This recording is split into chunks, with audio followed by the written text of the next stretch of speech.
quelle que soit ta prison, quelle que soit ta douleur, quelle que soit ta situation, Dieu fera. L'Alliance des évangélistes et ses invités vous propose désormais un nouveau rendez-vous avec la parole de Dieu sur KMT Télévision. Je vous salue, chers auditeurs de KMT. Bonjour et bienvenue dans notre émission.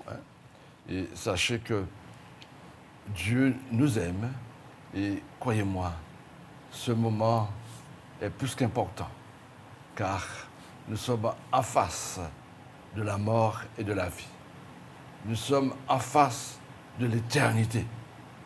Et le Saint-Esprit, ce matin, veut nous interpeller.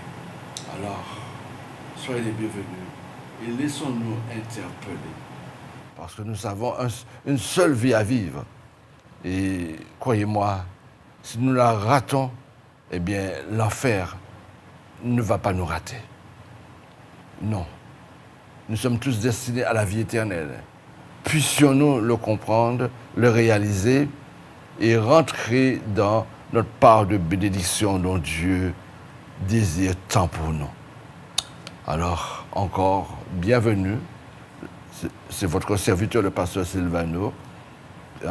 Et j'ai avec moi, n'est-ce pas, une servante du Seigneur, une femme de Dieu. Eh bien, et j'aimerais qu'elle dise quelques mots d'introduction, après quoi nous allons, commencer notre émission. Merci. Bonjour tout le monde, je suis Gerlande. Je suis content d'être avec nous ce matin. Que Dieu vous bénisse abondamment. Merci. Eh bien, sans plus tarder, nous voulons lire notre texte de méditation qui se trouve en Luc, le chapitre 15, à partir du verset 11 à 32. Elle est longue, mais ça mérite vraiment notre attention. Je disais, prenez votre Bible, là où vous êtes. Si vous êtes en voiture ou devant votre télé, eh bien, vous êtes bien installé parce que le Saint-Esprit veut vous visiter ce matin. Luc, disais-je, le chapitre 15, à partir du verset 11. Et je vais lire quelques versets d'introduction, après quoi notre sœur va prier avec nous. Il est dit ceci. Il dit encore, c'est Jésus qui parle. Un homme avait 2 fils. Le plus jeune dit à son père, « Mon père, donne-moi la part de bien qui doit me revenir. » Et le père leur partagea son bien. Alléluia. Et l'histoire nous montre combien les conséquences de ce choix. Et il est dit, verset 13, « Peu de jours après, le plus jeune fils, ayant tout ramassé, partit pour un pays éloigné où il dissipa son bien en vivant dans la débauche. » Alléluia. Ma sœur, puisses-tu faire monter ta prière? Amen. Dieu fidèle, Dieu réel, Dieu de compassion, Dieu de bonté, Dieu de miséricorde, nous approchons devant le trône de la grâce, Seigneur Dieu, car ta parole a dit, approchez-vous donc devant le trône de la grâce avec assurance. Seigneur Dieu, nous approchons, Seigneur Dieu, pour te demander, alléluia, vraiment d'y assister, vraiment, Seigneur Dieu, ce moment, et que nous allons en passer dans ta présence, dans ta parole. Seigneur Dieu, je te demande vraiment, Seigneur Dieu, de vraiment mettre ta parole, Seigneur Dieu, sur nos bouches, Seigneur Dieu, et afin que ton nom va glorifier. Je te prie dans le nom puissant de Jésus. Amen. Disais-je, nous sommes en face d'une réalité dont plusieurs d'entre nous vont vivre. Eh bien, souvent Jésus parle en parabole, souvent il raconte des histoires qui nous sont familières, familières, n'est-ce pas? Et notre histoire nous parle de 2 fils, l'aîné et le cadet. Et le plus jeune dit la Bible à son père, donne-moi la part d'héritage qui m'est destinée. Hein?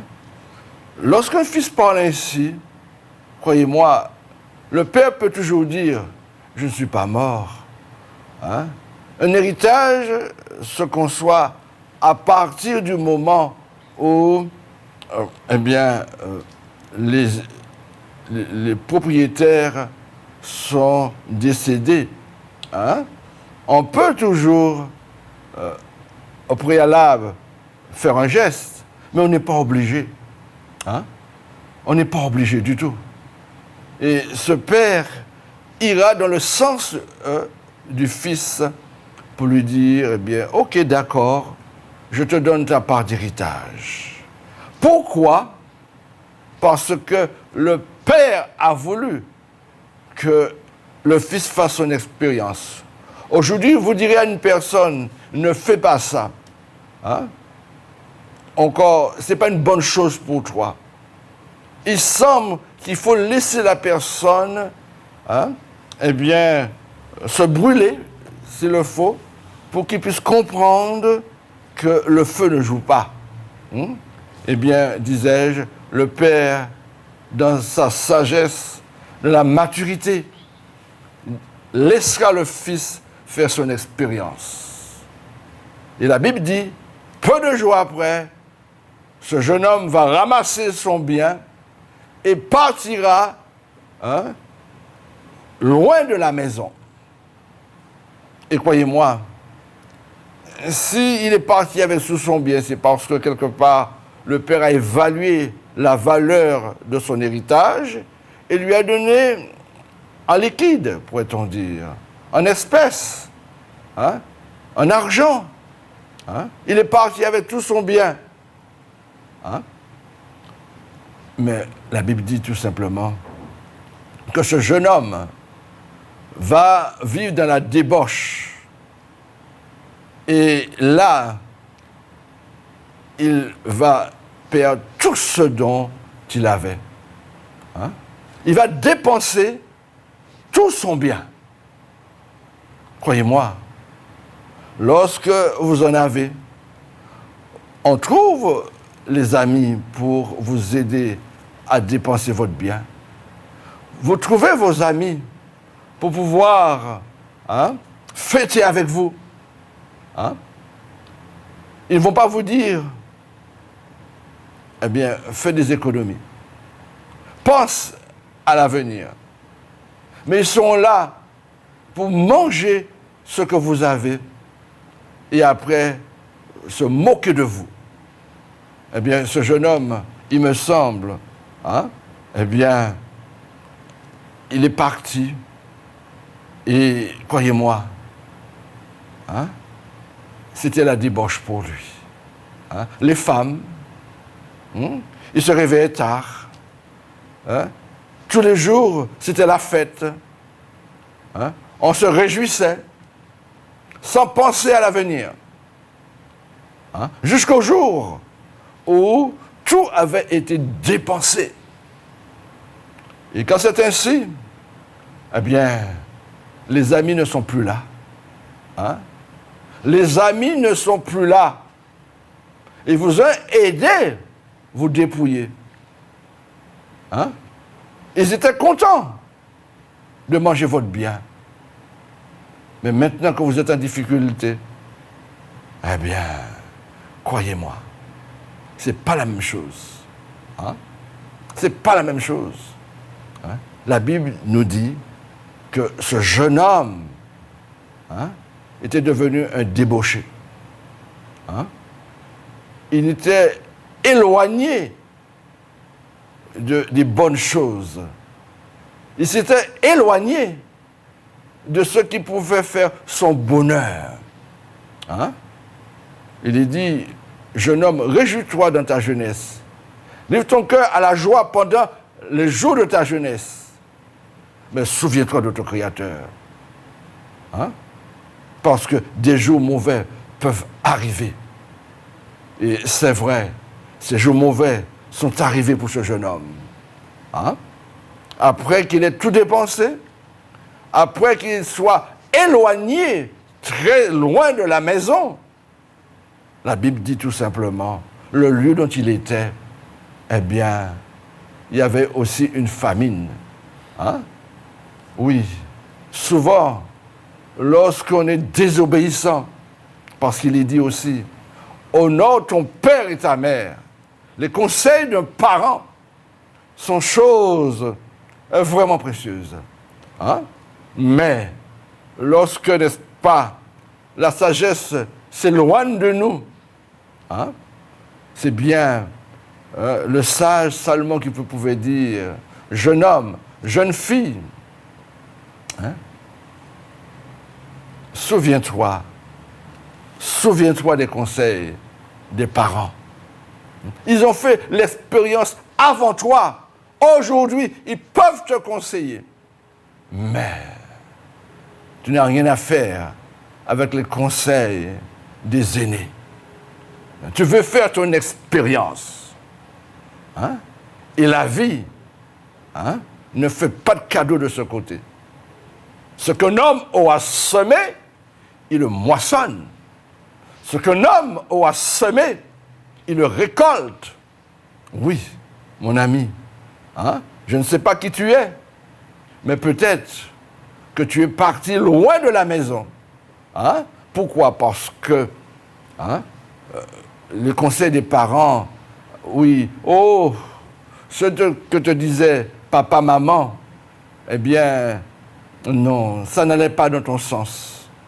Hein? Tu as voulu hein, t'émanciper. Hein?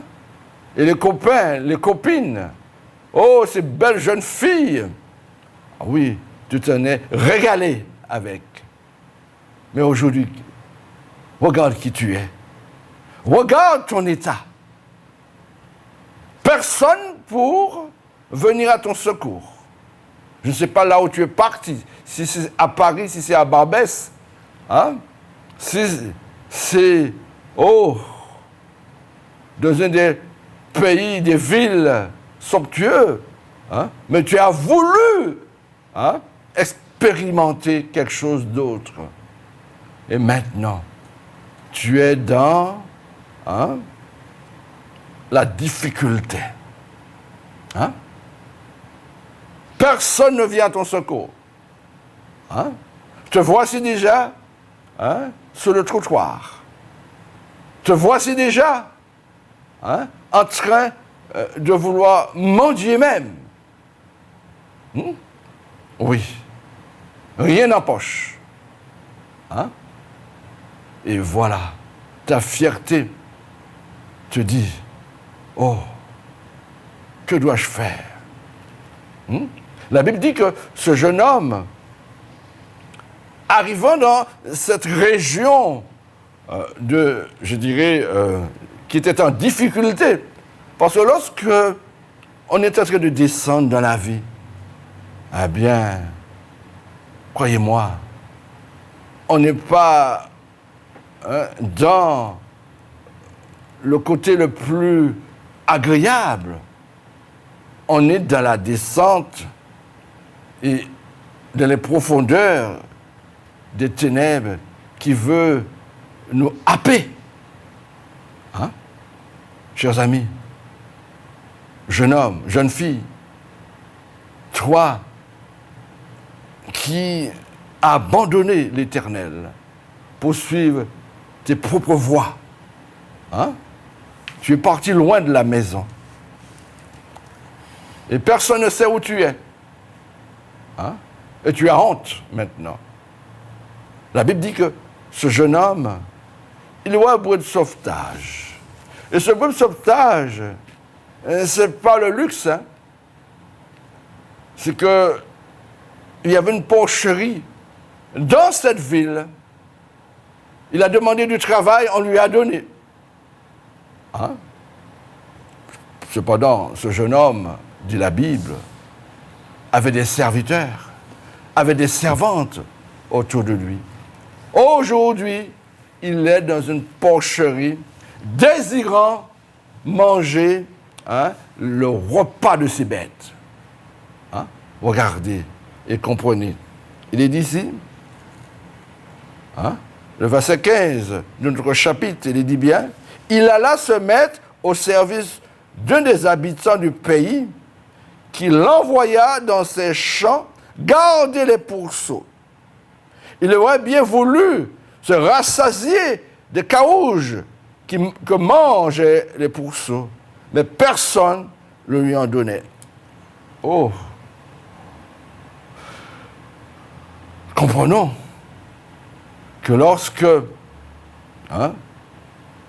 vous êtes en face d'un problème, vous voyez la solution, mais on refuse de vous donner cette solution. Il est dit, il aurait souhaité manger le repas des cochons, des porcs. Voilà. Les cochons, ce ne sont pas les animaux les plus propres. Vous avez bien compris que si vous nettoyez, lavez un pourceau, vous le nettoyez avec de la javel, tout ce que vous voulez. Et puis, n'est-ce pas, vous le laissez sur votre lit, puisque, n'est-ce pas, il est propre. Mais, croyez-moi, ne laissez pas trouver de la terre pour la boue, parce que vous serez bien étonné de voir, quand il retourne sur votre lit, eh bien, c'est vraiment une porcherie, votre chambre. Eh bien, il en est de même de cette expérience que fera ce jeune homme. Il avait désiré manger le repas de ses bêtes, mais ne pouvait pas. Il n'avait pas autorisation. Et, chers amis, je ne sais pas qui tu es. Je ne sais pas la profondeur de ta descente. Mais il semble que c'est en enfer que tu es en train de descendre. Il semble que ce côté délicat de ta personne est mise à l'épreuve. Et crois-moi, tu as à réfléchir. Tu as à réfléchir. Un jeune homme qui, chez les parents, avait tout. Te voici dans la rue. Et même, on a déjà fait de la profitation te concernant. Oui, on t'a donné à goûter la drogue. Oh, te voici déjà à la cocaïne. Pourquoi? Parce qu'on t'a piégé. Oh, tu ne sais pas quoi faire. Mon ami, quand on descend aussi bas, eh bien, une réflexion doit nous traverser l'esprit quand même. Regardez. Il y a des moments d'épreuve. Et l'épreuve est là pour nous reprendre. L'épreuve est là pour nous élever, pas pour nous abaisser. Non. L'épreuve est là pour que les uns et les autres en prennent conscience. Et c'est vrai. Ce jeune homme va rentrer en lui-même, dit la Bible. Et regardez ce qu'il est dit. Verset 17 de notre chapitre, Luc chapitre 15, dit bien, étant rentré en lui-même, il se dit, combien de mercenaires chez mon père ont du pain en abondance, et moi ici, je meurs de faim. Mon Dieu. Tu es en train de vivre, il y a quelqu'un qui est en train de vivre cette expérience. Tu es en train de vivre cette expérience malheureuse. Mais est-ce qu'aujourd'hui tu veux tirer le son? Est-ce que tu veux prendre conscience que Jésus, hein, le Père, te laisse faire ton expérience et que tu peux encore trouver solution. Oh, de cette réflexion, regardez ce qu'il dira. Regardez ce qu'il dira. Hein? Je me lèverai, j'irai vers mon Père. Je lui dirai, mon Père, j'ai péché contre le ciel et contre toi. Je ne suis pas digne d'être appelé ton fils. Traite-moi comme l'un de tes mercenaires. Avant d'aller plus loin, n'est-ce pas ma sœur, Amen. la débauche, qu'est-ce que ça nous apporte? Rien du tout, rien du tout. Comme la Bible souvent nous parle en parabole, et nous voyons que vraiment l'enfant prodigue a laissé chez ses parents. Parfois, et la réalité, ce n'est pas la vérité. Parce que quand tu es dans la réalité, tu penses beaucoup de choses, tu te sens bien, mais quand tu rentres dans la vérité, c'est autre chose.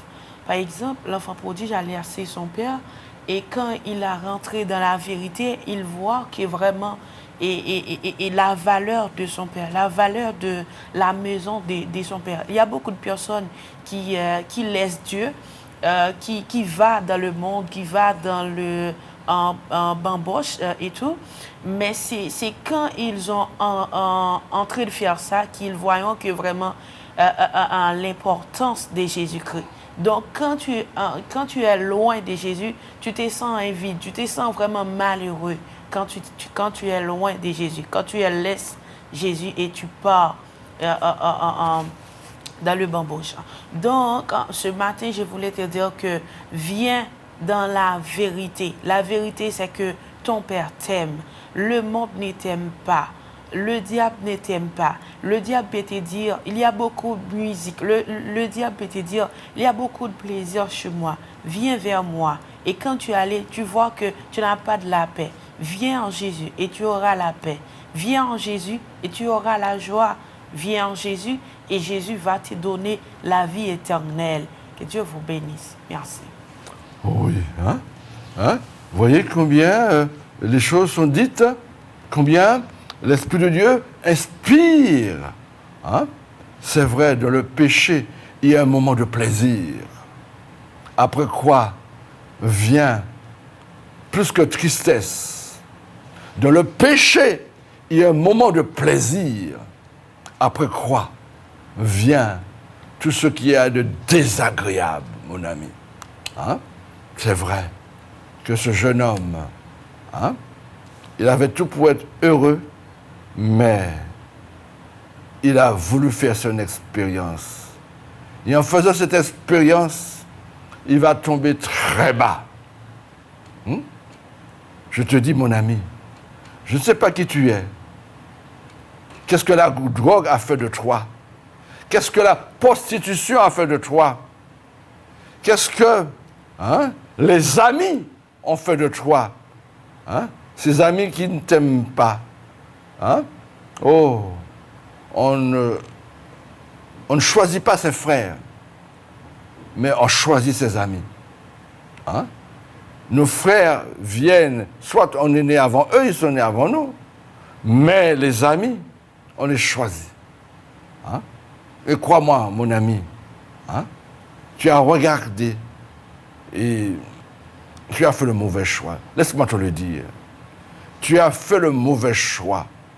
Celui qui a beaucoup d'amis n'est que pour sa perte. Lorsqu'on a beaucoup d'amis. Oui.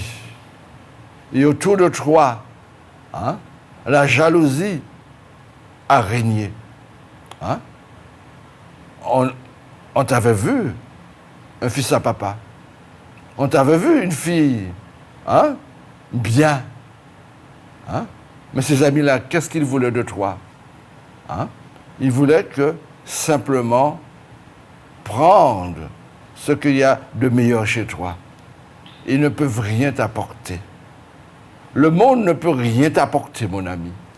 Et ce matin, j'aimerais te dire, écoute la réflexion du fils prodigue. Il est bien dit, je me lèverai, j'irai vers mon père, et je lui dirai, mon père, j'ai péché contre le ciel et contre toi. Oh, ça a été sa réflexion. Mais la Bible dit qu'il va mettre en pratique ce dont il avait pensé. Je me lèverai, dira-t-il. Regarde, plus bas il est dit, il se leva. Il a dit qu'il va le faire, et il le fait. Il se leva, alla vers son père. Comme il était encore loin, son père le vit et fut ému de compassion. Et courut, se jeta à son cou et le baisa. Mon ami, j'aimerais que tu comprennes l'éloquence qu'il y a en travers l'expression même, la réflexion de ce jeune homme. Je me lèverai et j'irai vers mon père. Est-ce que ce matin, y aurait-il quelqu'un qui, en travers son épreuve, en travers sa difficulté, trouve ce sentiment de repentance?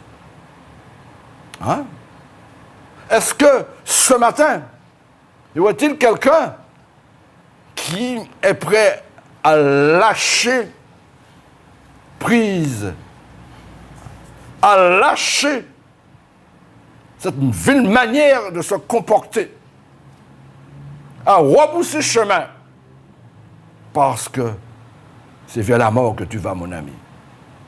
Oui, tu as été entêté, et l'épreuve est en train de te donner leçon. Est-ce que tu veux tirer leçon de l'épreuve? Dites-moi. Oui. Je me lèverai et j'irai vers mon père, dira-t-il. Quelle action que tu es en train de manifester, mon ami? Quelle action? Dis-le-moi. Lui, il s'est levé et il a pris conscience que ce qu'il avait décidé n'était pas le meilleur. J'ai péché contre le ciel et contre toi. Et c'est vrai, mon ami. La première action qu'un homme peut faire de mauvais, c'est de pécher contre le ciel, contre Dieu lui-même.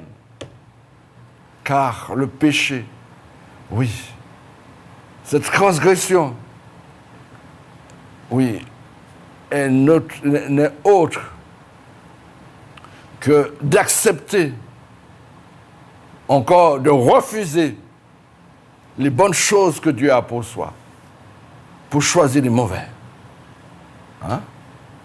C'est de manquer le but. Le péché n'est autre que la transgression de la volonté connue de Dieu. Oui, ta conscience te le dit. Tu as décidé de marcher dans la débauche. Mais le temps est arrivé pour reboucher chemin. Reconnais que tu as péché contre le ciel et contre ton Père. Oh! Ce comportement, cette attitude de repentance, n'est-ce pas la meilleure manière de montrer à ton Père que tu as changé? J'irai vers mon Père et je lui dirai, j'ai péché contre le ciel et contre toi. Est-ce que c'est là ton attitude ce matin? Le Saint-Esprit est en train de mettre le doigt sur ton état. Veux-tu prendre conscience, mon ami? Veux-tu prendre conscience? Hein? N'est-ce pas, ma sœur? Hein? La Amen. repentance, chose réellement nécessaire. Amen, amen. Donc la parole de Dieu nous dit, il y a beaucoup de la joie dans le ciel quand une seule pécheur revient à la repentance.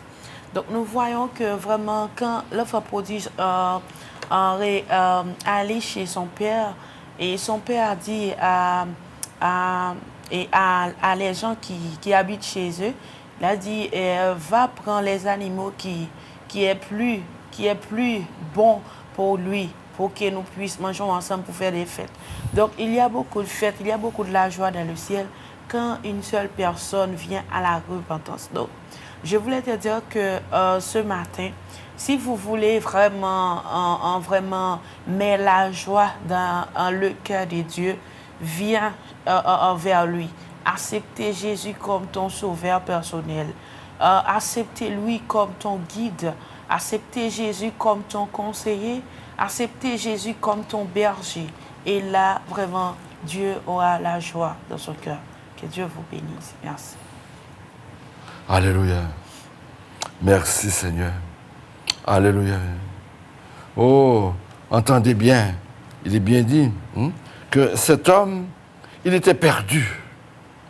Le verset 24 nous dit bien, entendez ce qu'il dit, mon fils qui voici était mort, il est revenu à la vie. Il était perdu et il est retrouvé. Oui, c'est là les conséquences d'une vie de repentance, de prise de conscience. Si tu es prêt à revenir, la vie te sera favorable, mon ami. Hein? Si tu es prêt à voir les choses selon la parole de Dieu, la vie te sourira. Mais si tu veux rester dans ton boubier, eh bien, c'est dommage pour toi. Le temps est arrivé de prendre une décision, mon ami. Oui. Oh. Les femmes ne pourront rien pour toi. Hein? Oui. Tes amis, jaloux, ne pourront rien pour toi. Hein? Ils sont en train de te happer, de te sucer. Tu ne le vois pas alors? Non. Rebrousse chemin. Repends-toi. Et que la vie te soit favorable. Ce jeune homme, il a fait l'expérience que aller loin de la maison du Père était chose dangereuse pour lui. Le Père Céleste, mon ami, a déchiré le ciel et est venu nous rencontrer. Hein? Et c'est pourquoi la Bible dit, nous connaissons tous ce verset, Dieu a tant aimé le monde, qu'il a donné ce qu'il avait de meilleur, Jésus-Christ de Nazareth, qui n'a pas ouvert la bouche, comme une brebis devant ceux qui l'attendent. Oui, n'a pas ouvert la bouche. Oh, ces meurtrissures nous guérit. Oh, Ésaïe le décrit, homme de douleur, habitué à la souffrance, semblable à celui qu'on détourne le visage. Pourtant, c'était nos péchés qu'il portait, c'était nos souffrances. Mon ami, veux-tu prendre conscience que quelqu'un est mort à ta place, Jésus-Christ de Nazareth, et qui t'offre la vie en abondance. Cette vie de débauche, tu l'as expérimenté. Le monde ne t'a rien donné. Reconnais. Viens au pied de Jésus. Car il connaît le projet qu'il a sur toi. Projet de paix, non de malheur, dira-t-il. Mon ami, l'heure a sonné pour toi, pour relever ta tête. pour connaître la satisfaction des enfants de Dieu. Car il y a de la joie dans le ciel pour un seul pécheur qui se repent. Et tu es ce dernier, mon ami. Tu es cette personne que Jésus cherche. Souviens-toi, ces coups, ce crachat, oui, cette lance qui a percé son cœur, ces gifles. Tu me diras, j'étais pas là. Mais je te dirai, c'est le cœur de l'homme. Et c'est notre cœur à tous. Puisses-tu reconnaître qu'il y a quelqu'un qui t'aime et qui te cherche et qui veut que tu t'en sortes. Jésus-Christ de Nazareth, l'homme de Galilée, le sauveur de l'humanité. Oui, est-ce que tu n'entends pas sa voix dans ton cœur? Il veut t'aider. Il veut te donner la force d'aller plus loin. Ce matin, reçois, mon ami. Oui, ce qu'il y a de meilleur. Laisse-toi exhorter. Que l'orgueil tombe et que l'humilité soit ton manteau. Mon ami, il y a quelqu'un qui t'aime. Il y a quelqu'un qui te cherche. Il y a quelqu'un, qui est venu, oui, à tes pieds pour te dire, laisse-toi faire par moi. Oh, Jésus de Nazareth, celui qui n'a pas ouvert la bouche et qui a dit, tout est accompli. C'était pour toi et pour moi. Veux-tu prier avec moi, mon ami? Tu ne sais pas prier, mais je mets sur tes lèvres, c'est quelques mots de repentance. Dis avec moi, répète avec moi. Seigneur, je n'ai pas eu le comportement qu'il fallait. J'ai voulu vivre ma vie comme bon me semblait. Mais la vie m'a arrêté. Les difficultés se sont jointes à moi. Mais je te demande pardon. Je te demande pardon, Seigneur, de tout ce comportement abusif, désagréable que j'ai eu. Rentre dans ma vie. Prends place, Seigneur. Je t'en supplie. Et il te dira, je ne mettrai pas dehors celui qui vient à moi. Mon ami, reconnais et sois béni. Sois béni. Sois béni. Oui. Tu peux toujours me joindre. Pasteur Sylvano, 0696, c'est là devant toi. 09 47 54. Tu peux toujours me joindre. Prends ton téléphone et si je ne suis pas présent au bout du fil, laisse ton message. Je te sonnerai et je te ferai l'honneur de te répondre et ensemble, nous allons voir comment résoudre ton problème. D'accord, mon ami? Et c'est pourquoi je demande à notre sœur de faire monter une prière pour toi. Voici. Alléluia. Dieu fidèle, Dieu réel, Dieu de compassion, Dieu de miséricorde, Alpha et l'Oméga, le commencement et la fin. Nous approchons devant le trône de la grâce, Seigneur Dieu. Alléluia. Vraiment, nous te demandons, Seigneur Dieu, de localiser chaque personne, Seigneur Dieu, qui est en train d'écouter cette émission, Seigneur Dieu. Je te demande, Seigneur Dieu, de les bénir. Je te demande de les visiter, rentre chez eux, Seigneur Dieu. Ceux qui est malade, je te demande la guérison pour eux. Je te demande, Seigneur Dieu, la paix, la joie pour eux. Ceux qui n'ont pas encore accepté Jésus comme son sauveur personnel, Je te demande de toucher les consciences. Je te demande vraiment de vraiment parler avec lui, Seigneur Dieu, afin qu'il revienne vers toi, Seigneur Dieu. Je te demande, Seigneur Dieu, vraiment de localiser ses enfants. Bénis ses enfants. Et en retour, Seigneur Dieu, nous te rendons gloire, l'honneur que toi seul mérites. Je te prie dans le nom puissant de Jésus de Nazareth. Amen. Oui. Eh bien, nous allons faire une autre prière pour toute personne malade. Hein? Tu peux te trouver à la MENA, au Mogovulsin, ou encore, au CHU de Pointe-à-Pitre, hein, en Guyane ou autre. J'aimerais prier avec toi parce que la prière n'a pas de frontières. Hein? La prière n'a pas de frontières. Hein? Et il te suffit de mettre ta confiance dans le Dieu Tout-Puissant. Il te suffit d'avoir cette foi du petit enfant, cette foi, hein, qui déplace les montagnes.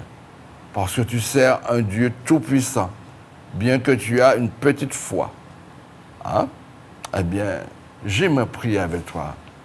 Toi qui as un cancer, toi qui es paralytique, toi, oh, que la mort est en train de guetter, ton stress, hein, te donne ce désespoir. Je veux te dire ce matin, en cet instant, le Saint-Esprit veut être à l'œuvre. Sois attentif maintenant. Écoute cette prière et que cette prière soit ta prière, mon ami. Pose ta main là où tu peux souffrir. Pose ta main là où tu peux souffrir. Si c'est le cœur, si c'est le foie, si c'est l'intestin, si c'est les membres inférieurs, supérieurs, si c'est ta tête, ah bien, pose ta main là où tu as la souffrance. Le Saint-Esprit veut te toucher. Le Saint-Esprit veut te guérir. Le Saint-Esprit veut pas seulement te soulager, mais je te répète, te guérir. Alléluia. Alléluia. Seigneur, voilà cette personne en difficulté. Voilà cette personne à la Ménard. Voilà cette personne à Mogovulsin. Tu le vois, Seigneur, dans cette structure, Seigneur.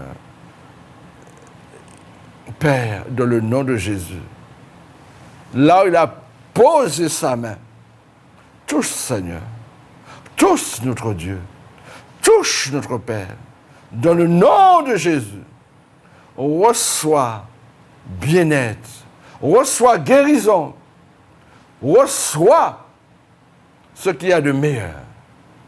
Il y a la présence du Saint-Esprit, l'onction de l'Esprit de Dieu qui est en train de travailler pour toi.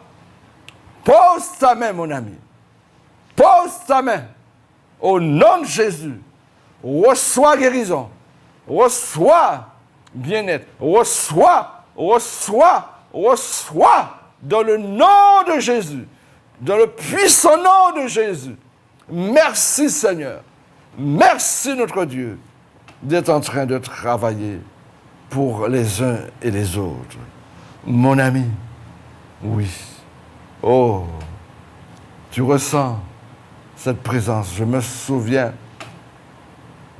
oui, de cette dame qui avait une poche, hein, pour aller aux toilettes. Eh bien, lors d'une évangélisation en Belgique dont mon ami m'avait invité, eh bien, j'avais prié pour cette dame. J'avais prié pour cette dame. Eh bien, le Seigneur l'avait guéri. Toi aussi, le Saint-Esprit veut te toucher. Oh, je me souviens, en Guyane, oh, cette dame qui avait ce bras paralysé.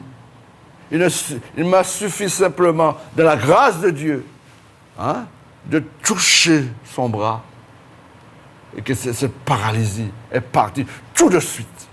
Pour toi aussi, le Saint-Esprit veut opérer. Il veut opérer. Oh! Là où tu as cette persécution, pose ta main sur ton cœur. Le Saint-Esprit est en train de travailler pour toi. Au nom de Jésus, reçois délivrance, reçois affranchissement, libération, dans le nom de Jésus. Merci Seigneur. Oh, j'en ai vu et je crois que tu peux aussi faire l'expérience, oui, des miracles de Dieu pour ta vie. Oh, tu te sens dépassé, mais aujourd'hui, tu as ouvert ton cœur. Le Saint-Esprit te dit, tu es mon enfant. Je suis venu à ton secours. Oui. Et crois-moi, il ne te laissera pas tout seul. Tu as mon téléphone, sonne, et tu as du secours. Alléluia. Alléluia. Je veux être un frère pour toi. Je veux être un frère pour toi. Jésus veut te consoler. Alléluia. Au nom de Jésus, toi qui as besoin de consolation, pose ta main sur ton cœur. Le Saint-Esprit est en train de te visiter. Reçois mon ami. Reçois mon ami. Reçois mon ami. Reçois mon ami. Oui. Oh, libération. Tes chaînes sont tombées. Tes chaînes sont tombées. Tes chaînes sont tombées. Au nom de Jésus. Alléluia. Alléluia. Nous voulons faire monter une prière. Pour... Oui. Oh. Nous voulons faire monter une prière avec notre sœur pour la Caraïbe, pour la Martinique, pour Haïti, pour le monde entier. Oui, nos prières parviennent à destination parce que nous servons le Dieu Tout-Puissant. Notre sœur puisse faire monter cette prière. Amen. Pour nos différentes communautés. Amen. Merci. Dieu fidèle, Dieu réel, Dieu de compassion, Dieu de miséricorde. Nous approchons encore devant le trône de la grâce et Dieu, parce que tu as dit dans ta parole, la prière de Jésus a une grande efficacité. Seigneur, je crois que tu m'entends ce matin. Je te demande, Seigneur Dieu, vraiment de localiser la Martinique. Seigneur Dieu, de faire tout ce que tu veux dans la Martinique. Seigneur, je te demande vraiment de toucher chaque personne, chaque enfant que tu as dans le monde entier. Seigneur Dieu, tes églises, je te demande vraiment de les localiser. Seigneur, de les toucher, de les bénir. Seigneur Dieu, donne la force, alléluia, à tes enfants, Seigneur Dieu. Et en retour, nous te rendons gloire. Et à les personnes, Seigneur Dieu, qui t'aiment, Seigneur Dieu, mais qui n'ont pas encore accepté ton Fils Jésus. Seigneur, je te demande vraiment de les localiser, de les toucher maintenant, Seigneur Dieu. Et en retour, nous te rendons gloire, l'honneur que toi seul tu mérites. Seigneur, bénis, Seigneur Dieu, chaque pays, Seigneur Dieu. Bénis l'Éternel des armées, la Martinique, Seigneur Dieu. Bénis, Seigneur Dieu. Et en retour, nous te rendons gloire. Je te prie dans le nom puissant de Jésus de Nazareth. Amen. Amen. Amen. Nous arrivons au terme de notre moment. Eh bien, comme je vous l'ai dit, téléphonez-moi et je crois que le Seigneur sera là pour nous aider. Soyez bénis, chers amis. Amen. Quelle que soit ta prison, quelle que soit ta douleur, quelle que soit ta situation, Dieu fera. l'Alliance des évangélistes et ses invités vous propose désormais un nouveau rendez-vous avec la parole de Dieu sur KMT Télévision.